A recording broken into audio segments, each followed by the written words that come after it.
Oui, on dit souvent, et les philosophes, quand ils commencent un cours de philosophie, commencent souvent par dire que la question qu'est-ce que, la question de l'être, est la question inaugurale de la philosophie. Que tout a commencé en Grèce quand des philosophes se sont demandé ti esti, qu'est-ce que c'est que? Ils se sont demandé quelle est l'essence de ceci ou cela. Et que veut dire le mot être?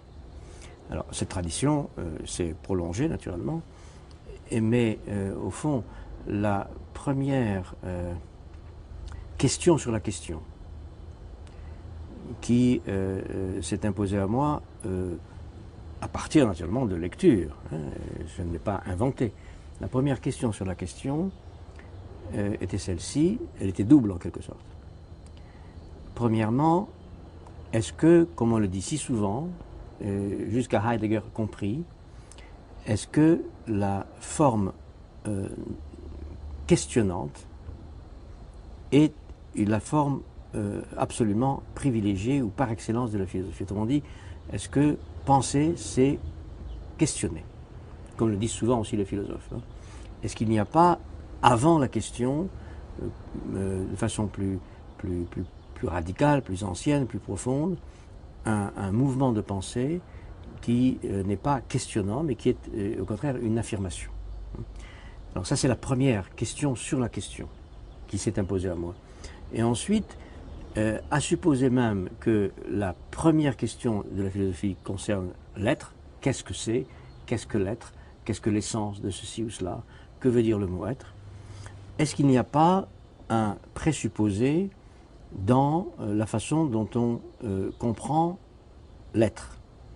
Et là, c'est une question naturellement que je n'ai pas inventée, mais que j'ai héritée d'une certaine manière de Heidegger et que j'ai à ma manière réinterprétée. Heidegger soupçonne les philosophes grecs et toute la tradition en vérité d'avoir privilégié dans l'être l'étant, c'est-à-dire being, c'est-à-dire le présent, le participe présent ou la présence de l'être. Hein. Autrement dit, est-ce qu'on n'a pas privilégié dans l'interprétation de l'être et dans la question qu'est-ce que une modalité du temps qui est le présent ou la présence du présent. Hein. Et dès lors qu'on soupçonne ce privilège de la présence du présent, ou ce privilège qui consiste à interpréter l'être d'abord comme la présence du présent, et donc le maintenant, est-ce qu'il n'y a pas beaucoup de graves conséquences qui suivent ce désir de présence, ce désir d'interpréter l'être comme présent?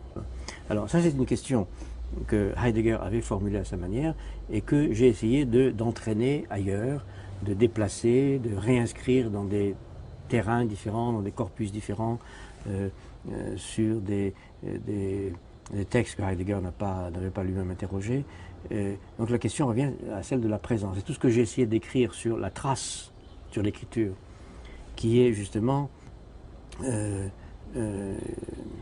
la condition non présente de la présence. C'est-à-dire que pour avoir accès à de la présence comme telle, à de l'être comme présence, il faut l'expérience de ce que j'appelle la trace, c'est-à-dire le rapport à autre chose, à l'autre, et quelquefois même à l'autre que l'être. L'autre passé, l'autre futur, l'autre en général, autrui, mais un autre qui ne se donne jamais sous la forme du présent ou de la présence. La trace, au fond, la pensée de la trace, telle que j'ai essayé de l'élaborer, est une remise en question, et de la question, et de la forme questionnante de la pensée, et de l'autorité du présent ou de la présence. Et donc c'est ça mon explication avec la philosophie, mon débat avec l'histoire de la philosophie, c'est un débat avec, l'autorité de la question, du geste questionnant. J'ai beaucoup de respect pour la question, je crois qu'il faut poser des questions, je ne suis pas contre le questionnement, qui est la condition de la critique, la condition de la déconstruction aussi, je ne suis pas contre la question, mais j'essaie de penser ce qui vient avant la question, quelle est la condition de la question. Pour poser une question, il faut que je m'adresse à quelqu'un d'autre. Hein.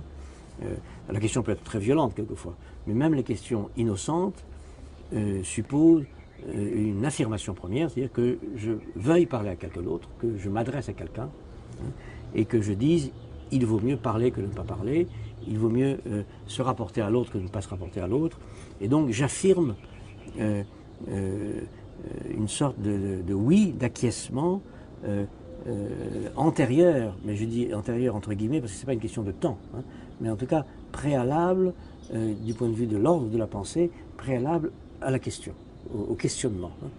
Et ensuite, ayant ainsi interrogé la question, si on peut dire, sollicité la question, vient la question du présent dont je viens de parler, et le travail sur ce que veut dire tracer, écrire, non seulement écrire au sens de ce qu'on écrit sur une page ou sur un computer, hein, mais partout où il y a de la trace, partout où il y a l'expérience d'un renvoi à autre chose, d'un renvoi à l'autre, d'un renvoi à un autre présent, à un passé, à un futur, et quelquefois à un autre temporel qui est plus vieux que le passé ou à venir au-delà de tout futur. Parce que le passé et le futur, en général, sont interprétés comme d'autres présents, comme un présent passé, un présent futur. Et ce que j'essaie de penser, c'est un passé ou un avenir qui ne soit pas des présents modifiés, qui ne soit pas des présents futurs, des présents passés, mais une autre expérience du rapport au passé ou à l'avenir. Et ça passe évidemment par l'autre en général, par autrui en général.